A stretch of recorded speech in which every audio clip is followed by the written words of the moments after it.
j'espère que vous allez bien. Alors, hier, j'ai filmé une vidéo que j'ai postée tout à l'heure sur comment réussir à avancer malgré des souvenirs de choses qu'on a faites dont on n'est pas spécialement fier. Donc lorsqu'on fait des erreurs, lorsqu'on fait des actions dont on est peu fier, c'est souvent parce qu'on n'est pas conscient.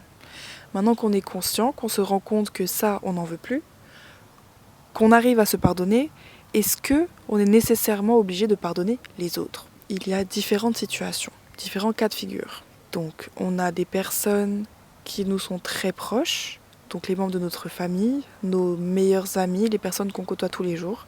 Il y a les situations avec son conjoint, donc le couple, et il y a des personnes qu'on croise dans la rue ou des personnes qu'on ne va plus jamais recroiser, des inconnus, qui peuvent faire des choses qui vont nous atteindre et limite foutre en l'air notre journée. Donc ça peut arriver. Donc on va prendre situation après situation, on va commencer par le cas de figure de la famille et des personnes qui nous entourent au quotidien. Donc, lorsque un membre de notre famille nous fait du mal, j'ai des petites notes avec moi, comme ça me sert un peu de guide. Donc, lorsqu'un membre de notre famille a fait une action qui nous a blessés, il faut se rappeler des moments positifs de notre relation, de nos interactions. Est-ce que cette personne-là, dans les situations où vraiment dans le concret, je suis en danger, je suis en difficulté, est-ce que cette personne-là m'a aidée ? Est-ce qu'elle m'a laissée toute seule au fond du trou ou est-ce qu'elle a toujours été là ? Donc là, en l'occurrence, je parle de nos parents, admettons. Est-ce qu'il y a plus de bien dans notre relation que de négatif ? Comme ça, on élimine la partie « cette personne me veut du mal », dans l'absolu. Moi, en réalité, j'ai jamais été une personne qui... je voyais pas le mal dans les choses, mais je connais des gens dans mon entourage qui, dès qu'une personne agissait de façon un peu compliquée avec elle, elle disait « mais en fait, la personne m'aime pas, personne m'aime, etc. » Alors je sais que c'est un peu drama, mais ça montre bien que dans le fond, elle était très blessée par la situation. Donc, moi, je ne suis pas comme ça, mais parce que moi, je n'aime pas me positionner en tant que victime de moi à moi. Donc, physiquement, je ne l'exprime pas, mais intérieurement, je le ressens peut-être quelque part. Donc, quand vraiment se sont présentées à moi des situations où j'en suis arrivée à me poser des questions, est-ce que finalement, ces personnes-là ne me voudraient-elles pas finalement plus de mal que de bien ? J'ai eu à me poser la question et à voir en prenant du recul que dans des situations concrètes de ma vie, lorsque vraiment j'étais en détresse, ces personnes ont toujours été là pour moi. Donc ça élimine l'aspect « elles me veulent du mal ». Ça, c'est un. Deuxième point, il faut réussir à voir que certaines personnes, que les gens avec qui on vit au quotidien ont aussi eux-mêmes des combats, des peurs, des choses qui vont déclencher en eux des réactions pas agréables.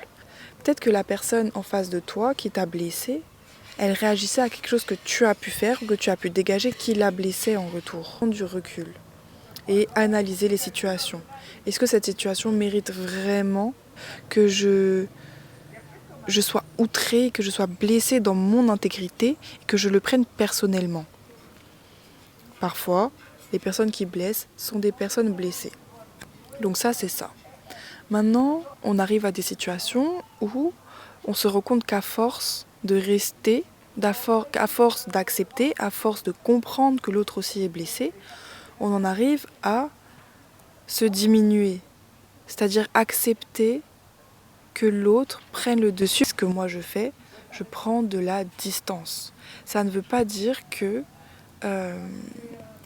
je pense que la personne est mauvaise et ne mérite pas mon temps ou ne mérite pas ma présence. Cette personne a des choses à régler, je l'aime, mais je ne veux pas y participer. Me freine, ça me blesse, ça m'atteint.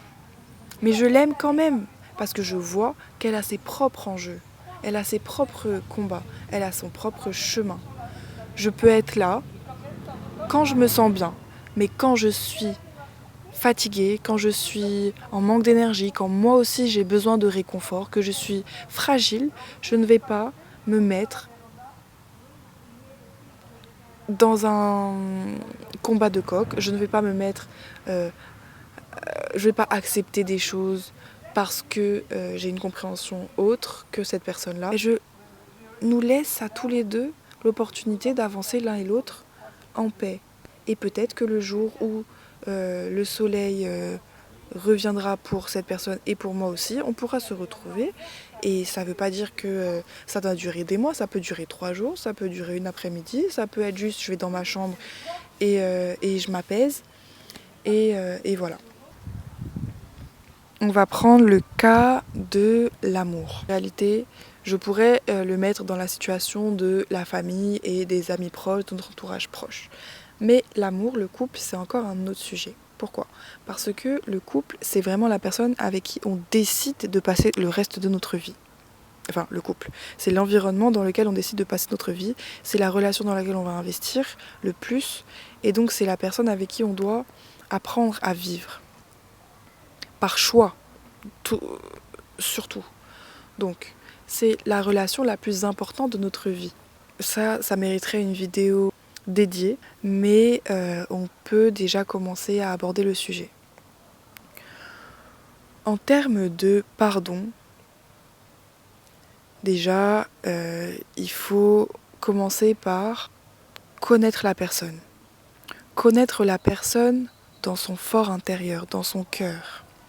Ce n'est pas uniquement se fier aux réactions que la personne a dans des conflits, dans des disputes, dans des moments de séparation. Analyser un peu le comportement de la personne, c'est bien, pour savoir comment ne pas allumer la mèche. On a tous des réactions différentes. Et l'amour déclenche des réactions chez chacun vraiment surdimensionnées. Parce que on donne notre confiance, on donne notre corps, on donne notre âme, notre temps. Donc chacun réagit différemment à la blessure, de rejet, de trahison, etc. C'est souvent très intense. Et donc les réactions pour se protéger de ce genre de sentiments peuvent être très variées et peuvent aller dans un extrême, toujours revenir au cœur de la personne. Comment cette personne-là se comporte dans les moments où vous êtes bien. Comment cette personne-là réfléchit. Apprendre à connaître les conflits de l'autre. Et ça se fait par des discussions, mais ça se fait par l'observation aussi. Observer cette personne dans un milieu social. Observer ses interactions avec les autres. Observer cette personne avec des enfants. Observer cette personne avec ses parents. C'est des choses qu'il faut apprendre à voir. Et du coup, déceler ses propres conflits, arriver à déceler des schémas récurrents face à des situations qui se répètent et qui se ressemblent. Je pense qu'il y a beaucoup de couples qui s'aimaient profondément et qui auraient pu avoir un avenir, qui se sont détruits par peur de revivre des schémas passés, par peur d'être trahis. Il y a des choses que moi je peux trouver super blessantes, mais qui dans l'absolu ne le sont pas. Mais je le trouve super blessant parce que dans une relation passée, on m'a trahi par ce biais-là. Mais en fait, dans l'absolu, c'est pas quelque chose de ouf. Et donc la personne en face, pour lui, il fait rien de mal. Et pour toi, si c'était dans une autre situation, t'aurais pas trouvé ça non plus un truc de ouf. Mais tu vas prendre cette raison-là pour foutre en l'air une relation. D'ailleurs, c'est souvent par les conflits que l'on arrive à comprendre l'autre, puisque... Alors, ça contredit ce que je disais tout à l'heure, mais effectivement, les conflits permettent de savoir ce que l'autre a comme blessure, et donc permet de comprendre son passé.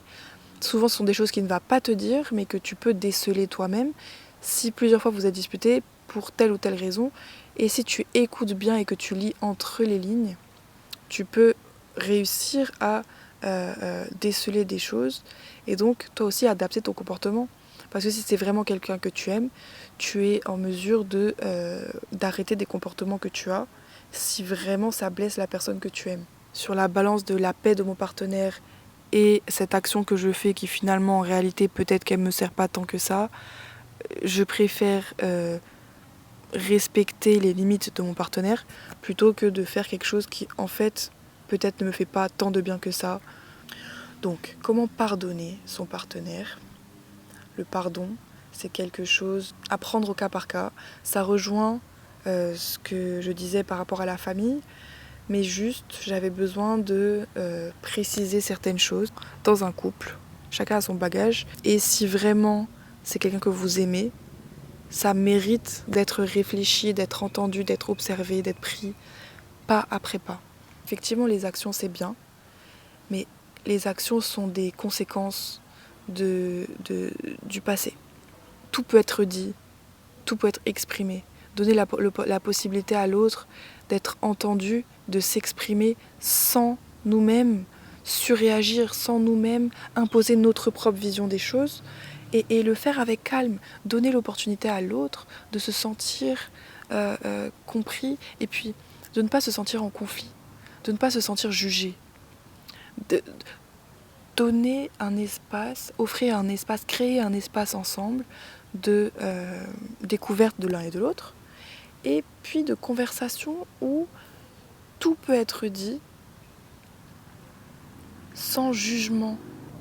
Et enfin, la troisième situation, c'est les inconnus. Donc on a tous déjà vécu cette situation, tu es sur la route, quelqu'un te fait une queue de poisson. La personne te fait une queue de poisson, et tu la confrontes et elle te dit oui et alors tu entends que telle personne a dit des bêtises sur toi, donc dans un contexte de je sais pas moi, dans la vie de tous les jours, vous vous connaissez pas vraiment mais vous êtes déjà vus et elle a entendu que, l'autre a entendu que et puis elle a dit que elle a fait quelque chose et qu'elle te connaît et qu'en fait toi t'es comme ci comme ça mais en fait toi en réalité si c'est pas tu lui as tapé la bise 2 fois dans ta vie, tu sais même pas comment elle s'appelle, mais elle sait mieux que toi des choses que tu aurais faites. Bref. Donc ça, c'est des situations où tu es impuissant. Parce que d'autres personnes vont y croire et toi, tu ne peux pas aller expliquer la vérité à quelqu'un qui a déjà décidé que ta vérité, c'était ça. Donc qu'est-ce que tu fais à ce moment-là? Tu vas pas aller lui casser la gueule parce que ce serait lui donner l'heure. Tu vas pas aller te justifier parce que t'as pas que ça à faire. Genre, c'est des trucs, toi, ça peut rester sur toi pendant des semaines. Ça peut rester sur toi pendant des mois. Tu vas ruminer, dire mais attends, nanana, nanana, regarde ce qu'il me fait. Et tu peux pas confronter la personne. Ça, c'est horrible. C'est-à-dire que on te fait des trucs de ouf et toi, t'es là, tu as envie de te défendre. Tu peux même pas. La personne même sait qu'elle dit de la merde, mais elle dit quand même, elle te dit et alors, j'ai dit ça, et alors. Donc, dans ce cas de figure-là, comme je dis toujours, il y a la notion de pratique.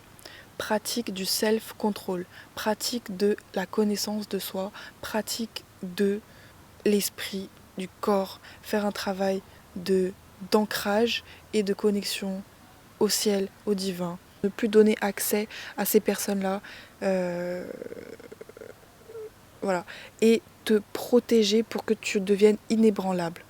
La leçon à tirer de tout ça, c'est que tu ne peux pas changer l'extérieur, mais tu peux changer ta façon d'être à l'intérieur, en regagnant ta pleine potentialité, en regagnant la maîtrise absolue de tes émotions. Décider maintenant de ne plus faire des choses qui peuvent nous faire trébucher, qui peuvent nous faire vriller. S'il y a des choses qui nous font croire ou qui nous font penser qu'on n'est pas un être incroyable, eh bien alors les lister et travailler au cas par cas pour y remédier. Voilà, sur ces belles paroles, à demain. Ma fille m'attend.